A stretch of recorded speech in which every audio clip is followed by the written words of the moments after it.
環境及資源管理社會科學學士榮譽課程，結合咗自然科學同社會科學嘅元素。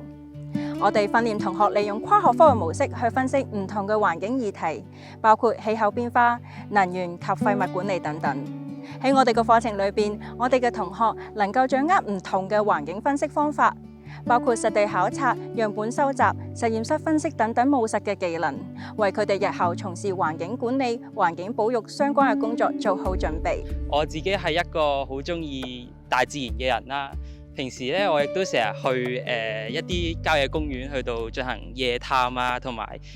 一啲雀仔嘅拍攝啊。咁參加呢個課程咧，可以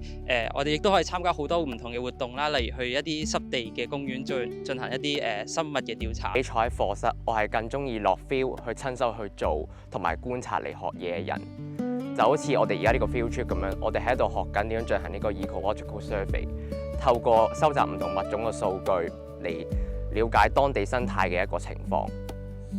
我覺得 Environmental Resource Management 這個專業對於我來說是有一個特別大的幫助，因為呢，我對於後面的工作方向就是特別想去做一個實驗員，然後呢，在這個專業中有很多的實驗課可以讓我得到更多的專業技能。我在這個專業呢，我個人認為最大感觸就是更幫助我了解野外的知識，因為我個人閒暇的時候喜歡去徒步，然後在之前沒接觸這個專業的時候呢，我就不了解路邊的樹啊草啊叫什麼名字，對我有什麼幫助，然後現在呢，我可以更明確地說出他們的名字。我哋嘅同學喺畢業之後，大多亦都從事返同環境專業相關嘅工作，包括環境顧問、環境保育主任同環境科學家等等。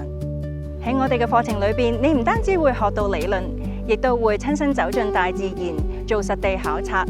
可以利用跨學科嘅視角去拆解唔同現實社會當中嘅環境議題。我哋培養嘅唔單止係專業嘅知識同埋技能，亦都希望可以培養到同學對於大自然、社會同未來嘅責任。